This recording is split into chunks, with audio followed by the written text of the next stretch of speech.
So it's important to understand this concept of adverse selection. And so one thing that kind of sometimes can get in the way of insurance or make insurance, difficult is this concept of adverse selection. And so what adverse selection says is that, um, you know, is that those who are more likely to incur losses are more likely to buy insurance, and then this drives up the cost of insurance.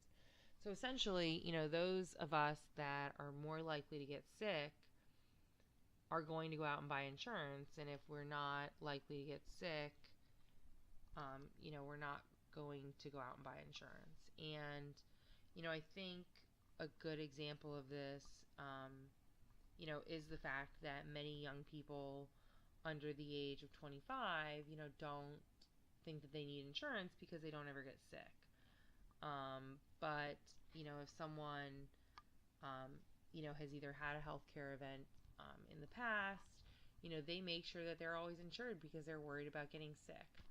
And but how do we control for adverse selection? How do we make sure that essentially, um, you know, like that the only people buying insurance are the ones that need to use it, because then that means that you won't have enough in the loss pool. But how do you make sure that we don't just have the really sick people buying it, or the people that are going to need a surgery? And the first is that we have what's called underwriting.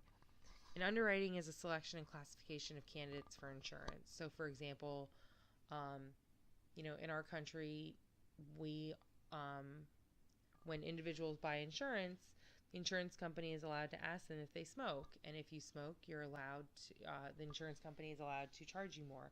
So, for example, a lot of employers in the country actually do, make you sign an affidavit saying if you smoke or not, and if you smoke, you usually pay a higher, you can pay, $25 more a month, depending. I mean, I'm just giving that example. It may not be $25. It depends on the organization.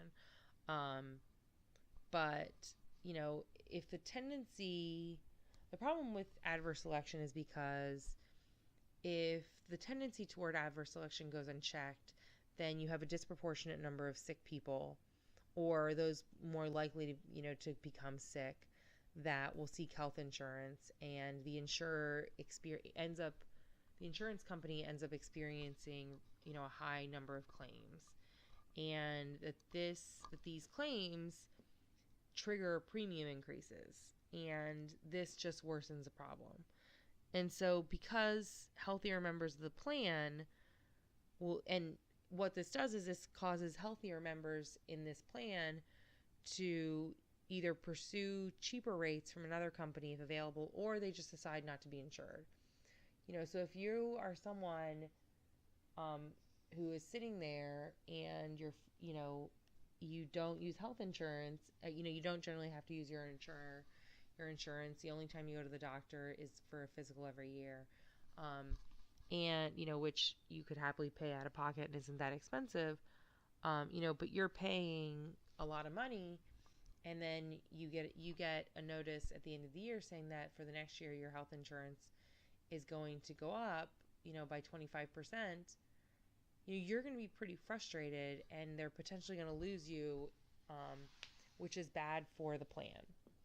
And so the next way, in addition to underwriting, a lot of health insurance companies used to have pre-existing condition clauses.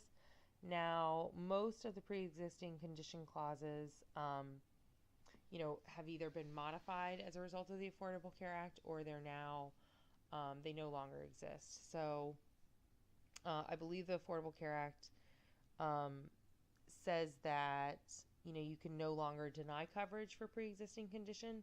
But what they do say is that sometimes there's like insurance companies can still kind of have this like grace period where you can't, if there's a pre-existing condition, you're not eligible for coverage for the first like 3 months of your acceptance into the insurance plan.